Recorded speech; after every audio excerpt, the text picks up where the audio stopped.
Today we're back with Allan as he shares more stories from his own personal paranormal archive. My name is Allan Sweeney. You can find my website, allansweeney.com, or just Google Allan Sweeney, you'll find a lot about me. When I was a child, my parents occasionally, with me, my brother and sister, we will play games. What I mean is, actually, we play games all the time, of all types of games, but I mean a specific one. They called it the glass game. We would just put an upturned glass on the table and put numbers and letters and yes and no around the table, put our fingers on the glass and let it roam around doing stuff. And of course, as kids, we all think each other's pushing it. When I grew older, as an adult, actually, I used to play it again with friends, and I could tell many stories about games. But one occasion was very different. I was in a room, and I was there with a lady, and her baby was upstairs asleep, and there was a babysitter. I'd actually been out with this lady, and we'd come back home early. And we were wondering what to do because we'd come home early and the babysitter was there. And then I said, how about if we play the glass game? Everybody thought it was a good idea. And the babysitter said her mother is into that type of thing. The babysitter's about 14, 15 years old. So we got the usual thing, the numbers 0 to 9 and the letters A to Z and the yes and no. Maybe. It was the usual thing with our hands on the glass, fingers on the glass, everybody thinking the other one's pushing it.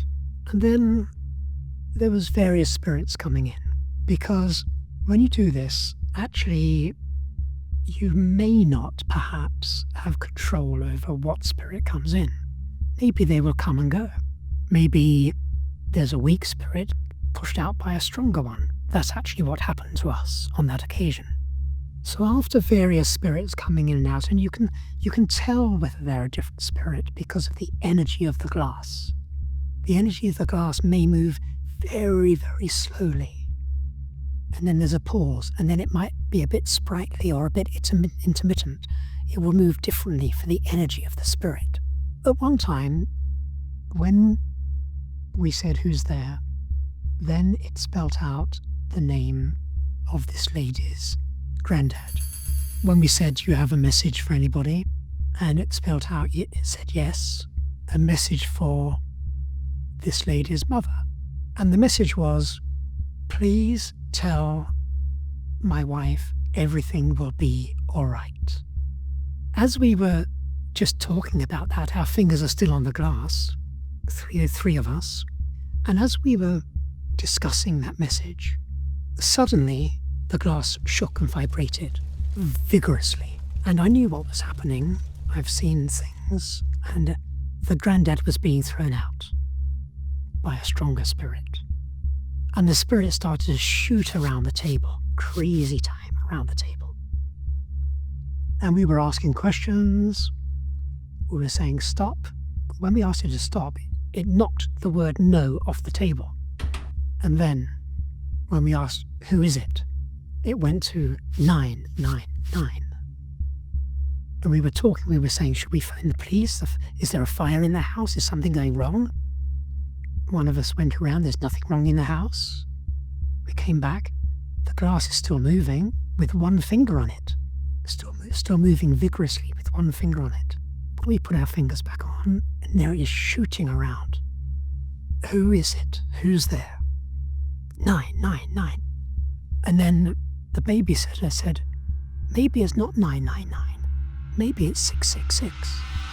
And it shot onto the yes and pushed it off the table. At that point, the lady and the babysitter were getting scared. I'd had a lot of mystical experiences by that time and I wasn't scared. And I was asking it to go. And every time we asked it to leave, it would just knock the word no off the table. There is no way on the planet I wanted that particular energy to stay in the house.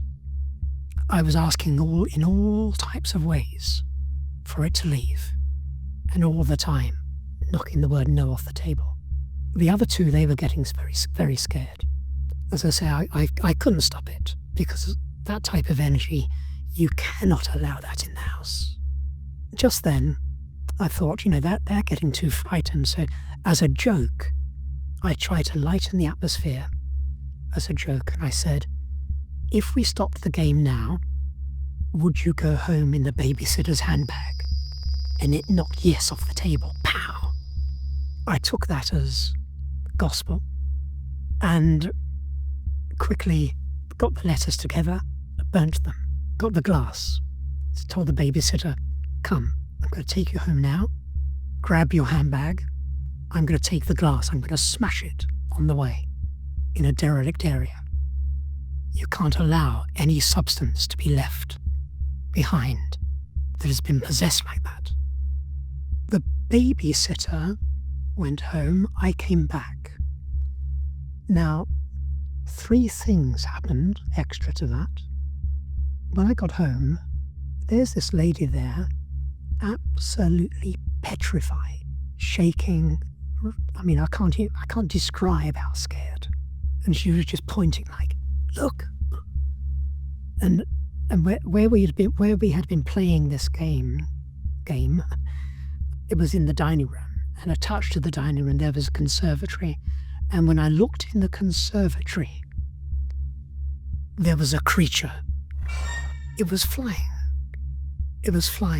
But I don't ever recall, before or since, seeing a creature like it. It was quite fat, tiny wings.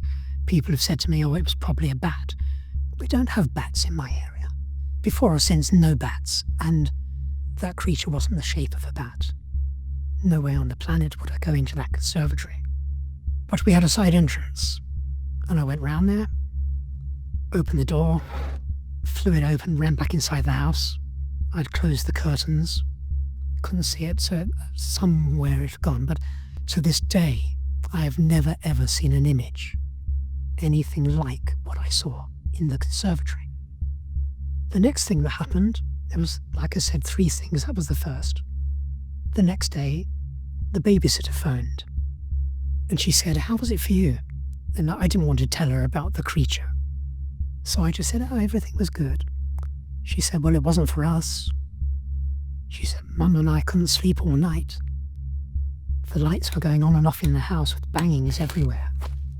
I never saw the babysitter again, so I don't know what happened. And the third thing that happened was when this woman phoned her mum. The woman was saying to her mother, you'll never guess what we did last night. She said we were playing this glass game. We didn't even know the word Ouija in those days. We were playing this glass game. She said, you'll never guess who came through. And her mother said, don't tell me. She said it was about 8:30 last night. And it was my late husband, wasn't it? And my friend said, yes, it was. It was about 8:30. Her mother said, well, he came to me at that moment. And he put his arm around me. And he said, don't worry. Everything is going to be all right. Exactly the words we had been given in the glass game. In 1995, I was told by those above I had to take 1 year out of my life to learn everything I could about healing. So I went to the Federation of Spiritual Healers. They had 12,000 members in those days, and other organizations. One of the ones was Reiki. Reiki was just starting off in the UK at the time. And I went to the level 1 course. I don't like to say negatives, so I won't. Let's just say it wasn't for me. But I had been told to learn everything, so I did level 2 with somebody else. Again, I didn't want to talk negatives, so I'll move on. I didn't want to go back to them. I thought I'd go to somebody else. And I chose an American master who came over here. And he and I ended up possibly the 2 biggest people in Reiki in the world. But because of the first 2 levels and my experiences there, I didn't really want to get involved with the Reiki. I was thinking I might get involved with the National Federation of Spiritual Healers. But there was another level of this American's course coming up. So I took that as well. And this was Karuna Reiki. And I'm sitting there in a what is called an attunement, where we are told to sit like this with our eyes closed and meditate. And we were told to meditate that we are good enough to be a Reiki master. And I'm sitting there thinking, I am not good enough to be a Reiki master. Because actually, I didn't want to do it. I didn't like Reiki. And I'm sitting there thinking, I don't want to be a Reiki master. I'm not good enough to be a Reiki master. And then suddenly, with my eyes closed, from the distance, there was a white spot, a white dot in the distance. And it got bigger as it came closer. And I'm sitting here with my hands like this, and as it came closer and closer and closer, it suddenly hit me in the forehead, and my head was knocked back, and my hands shot up in the air. And Dr. Usui, the founder of Reiki, who died in 1926, he appeared to me for the first time, and he said, "You are worthy enough to be a Reiki master." And I didn't want to be, so I had an argument with Dr. Usui. I said, "No, thank you. I'm not worthy enough to be a Reiki master."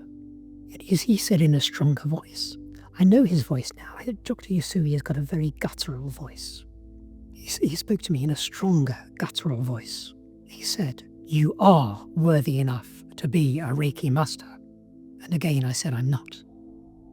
And then, in front of me, next to Dr. Usui, appeared some long robes. Next to Dr. Usui, long robes, gold, emerald green, red, and a golden helmet flowing at the back with a peak on top.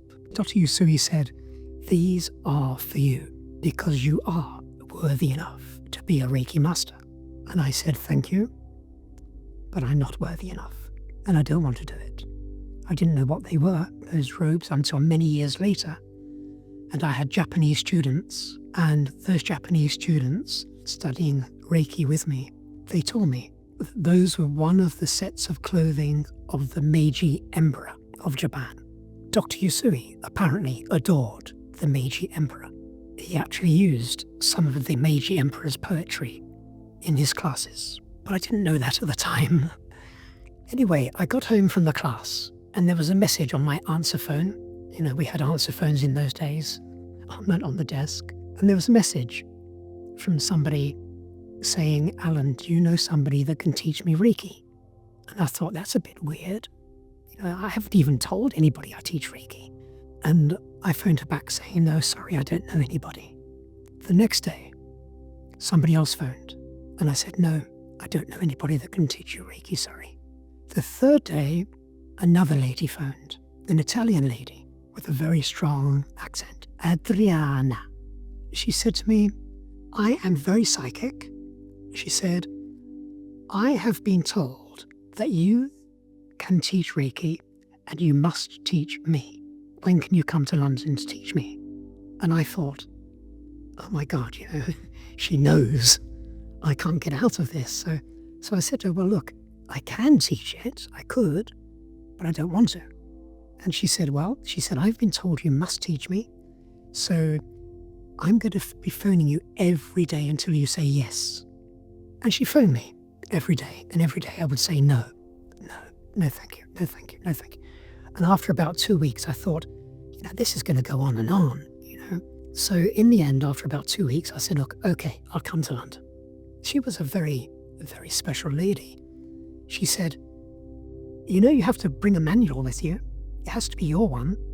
It can't be anybody else's. You have to bring me your manual so I can learn your stuff." I really didn't know what to do. At that time, I didn't realize how much knowledge I had.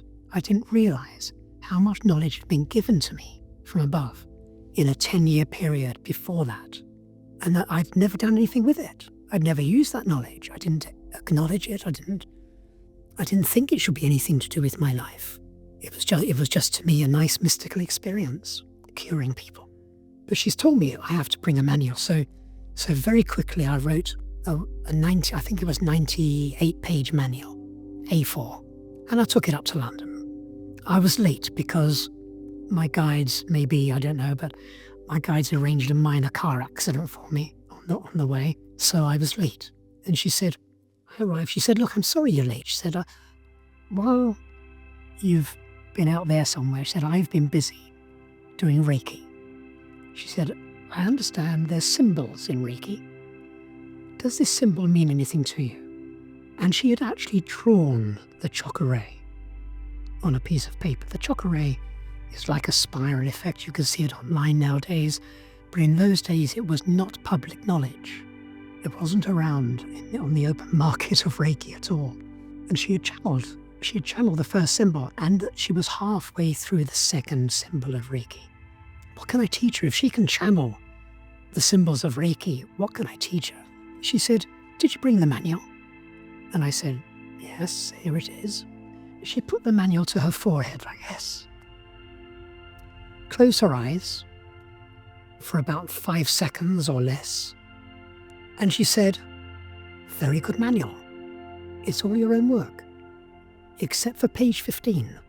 Because actually, in those days, I knew nothing about chakras. And I had actually copied something off somewhere, a book or something, about chakras, just to put something into the manual. The rest of the 98, 99 pages, they were my own stuff. But that chakra wasn't, I copied it, and she knew it just by putting it to her forehead. Page 15. She said, don't ever copy anything again. She said, you're better than that. And I got home from that class, and I was totally nervous because she knew everything anyway. And I got home, and there was a message on my answer phone again from 2 friends wanting to study Reiki. And I said yes. And both of them were brilliant, and they opened their own healing centers within the month. And that's how I got into Reiki.